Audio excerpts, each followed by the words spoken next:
नमस्कार, बहुत बहुत स्वागत है आप दर्शकों का अपने ही चैनल लेट खबर पर। आयुर्वेदिक कंपनी पतंजलि आयुर्वेद के भ्रामक विज्ञापन मामले में बाबा रामदेव और आचार्य बालकृष्ण मंगलवार को सुप्रीम कोर्ट के समक्ष पेश हुए। इस मामले की सुनवाई कर रही जस्टिस हिमा कोहली और जस्टिस एहसानुद्दीन अमानुल्लाह की पीठ ने कहा कि मामले में पेश दोनों का हलफनामा कहाँ है। इस पर रामदेव के वकील ने कहा कि दोनों ने माफी मांग ली और दोनों कोर्ट में हाजिर। इस पर कोर्ट ने कहा कि यह अदालती कार्यवाही है, इसे हल्के में नहीं लिया जा सकता, हम आपकी माफी स्वीकार नहीं कर सकते। सुप्रीम कोर्ट ने कहा कि 21 नवंबर की अदालत के आदेश के बाद भी अगले दिन रामदेव, बालकृष्ण और पतंजलि ने प्रेस कॉन्फ्रेंस की। सिर्फ माफी पर्याप्त नहीं है। सुप्रीम कोर्ट में सुनवाई चल रही थी और पतंजलि भ्रामक विज्ञापन छापे जा रहा। आप 2 महीने के बाद अब अदालत के समक्ष पेश हुए हैं। सुप्रीम कोर्ट ने कहा कि आपका मीडिया विभाग आपसे अलग नहीं है, आपने आखिर ऐसा क्यों किया? आपको बीते नवंबर को भी चिताया गया था, इसके बावजूद आपने प्रेस कॉन्फ्रेंस की। कोर्ट ने कहा कि मामले में एक ही हलफनामा दाखिल किया गया है, जबकि 2 हलफनामे दाखिल करने चाहिए। कोर्ट ने आगे कहा कि आपने एक्ट का उल्लंघन कैसे किया? आपकी कोर्ट का अंडरटेकिंग देने के बाद भी उल्लंघन किया। आप परिणाम के लिए तैयार हो जाएं।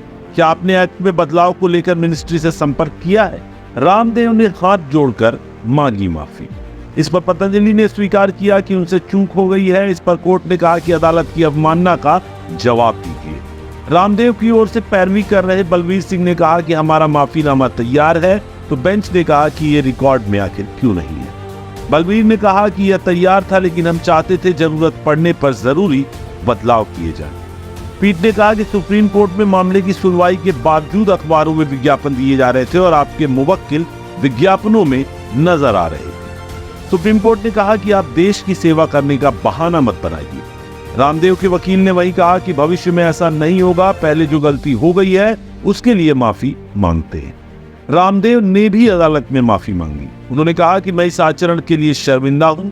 हम समझते हैं कि यह सुप्रीम कोर्ट का आदेश है। पीठ ने कहा कि देश की हर कोर्ट का सम्मान किया जाना चाहिए। कोर्ट ने वही कहा कि आपने हमारे आदेश के 24 घंटे के भीतर प्रेस कॉन्फ्रेंस की। यह विज्ञापन प्रकाशित करना दर्शाता है कि आपके मन में कोर्ट के प्रति आखिर कैसी भावना है।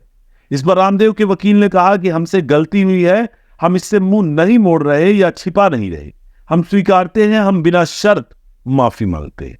इससे पहले सुप्रीम कोर्ट पतंजलि के उत्पादों को लेकर फटकार भी लगा चुका है। न्यायमूर्ति हिमा कोहली और न्यायमूर्ति ए अमानुल्लाह की पीठ ने पहले के आदेशों का पालन नहीं करने के लिए आलोचना भी की थी। पिछले साल कोर्ट ने कंपनी को विज्ञापनों पर रोक लगाने का आदेश दिया था। नवंबर महीने में ही कोर्ट ने पतंजलि से कहा था कि अगर आदेश का पालन नहीं किया जाता है तो जांच के बाद कंपनी के तमाम प्रोडक्ट्स पर 1-1 करोड़ रुपए का जुर्माना लगाया जाएगा। दरअसल इंडियन मेडिकल एसोसिएशन IMA ने सुप्रीम कोर्ट में पतंजलि आयुर्वेद के विज्ञापनों को भ्रामक बताते हुए याचिका दायर की थी। बाबा रामदेव, आपने ये गलत दावा क्यों किया कोर्ट में कि आप कोरोनिल से इलाज करेंगे? सही ठहर भाई, ओ बाबा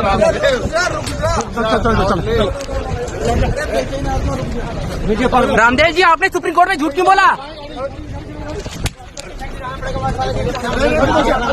अरे ठीक है, अरे हाँ ठीक है, आप हाथ तो छोड़ मेरा। ऐसे नहीं कर सकते, कुछ कर नहीं रहा हूँ सर, कुछ कर थोड़ी रहा हूँ। आप हाथ ऐसे पकड़ थोड़ी सकते। फोटो ले। आपने सुप्रीम कोर्ट में झूठ क्यों बोला बाबा रामदेव जी? रामदेव जी, सुप्रीम कोर्ट में झूठ क्यों बोला आपने? आपका ये ऐसे ऐसे करोगे? रामदेव जी, आपने सुप्रीम कोर्ट में झूठ क्यों बोला? रामदेव जी, सुप्रीम कोर्ट में झूठ क्यों बोला आपने?